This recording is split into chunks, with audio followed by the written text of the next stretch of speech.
Good morning, it's Monday and it's windy and it feels nice though, but it's windy. I have a problem that's a good problem. I am learning some incredible garden information from this lady in Arizona. I've kind of been watching more of her videos here and there, and my goodness,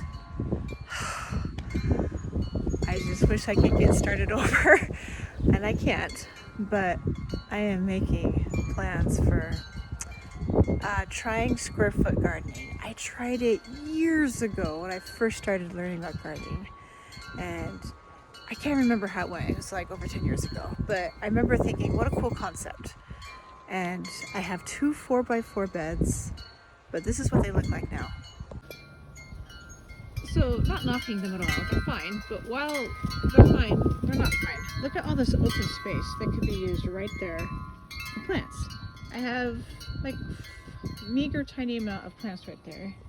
You know, I got my vincas and stuff, and that's fine, but there's a lot of open space like there, and just lots of spots that could be used for gardening. And she talked about using the pipes that I've been using, the irrigation drip lines, in the past, and how it just left a lot of open spots around those pipes that could be organized better into grids. So I first thought, okay, how do you water that? Like, how do you do efficient watering for the grids? And she uses something that's amazing.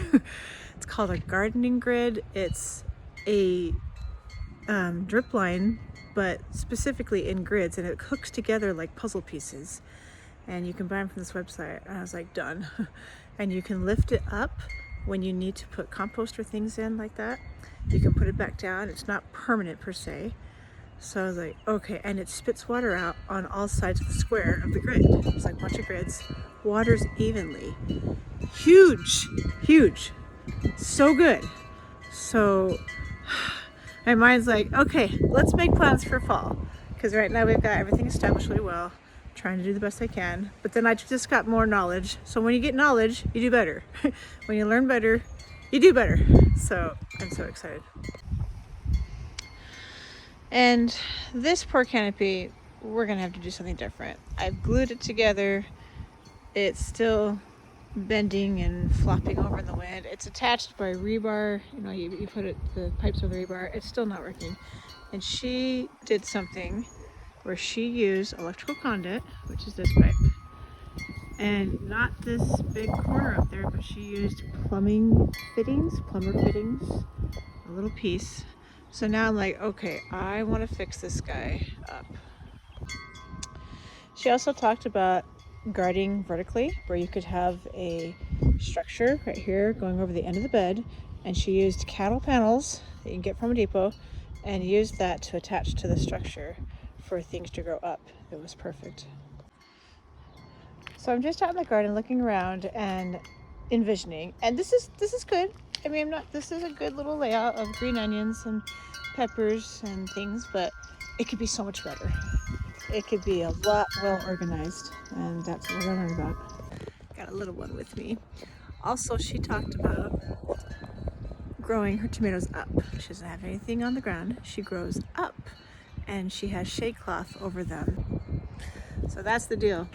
I've got a bunch of new knowledge, and we're gonna put it to use because I'm excited.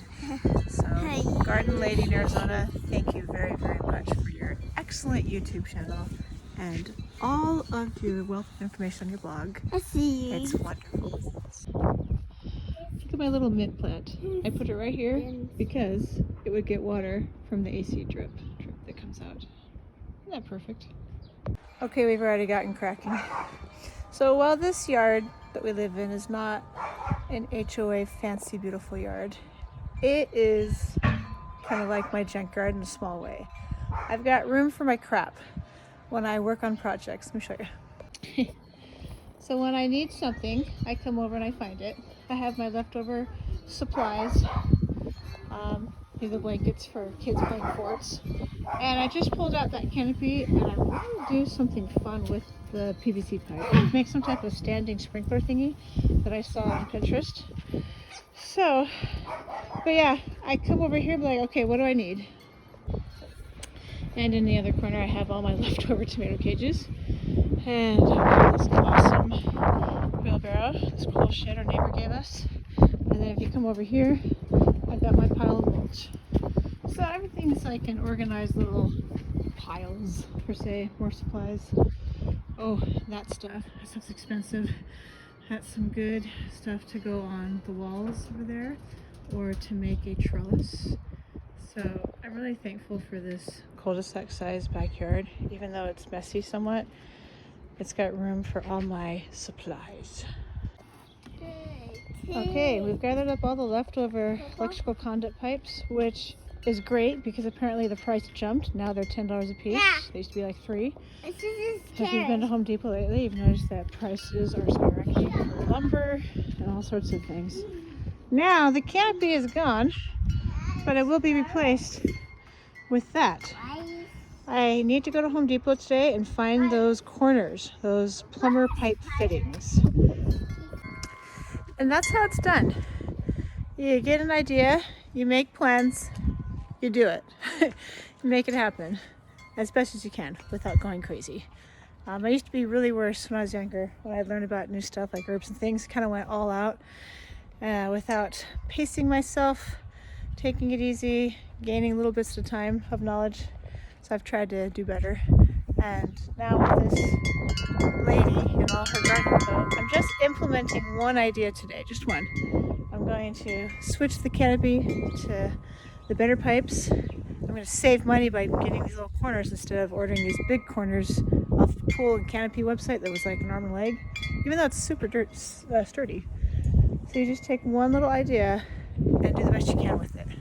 That's how it's done.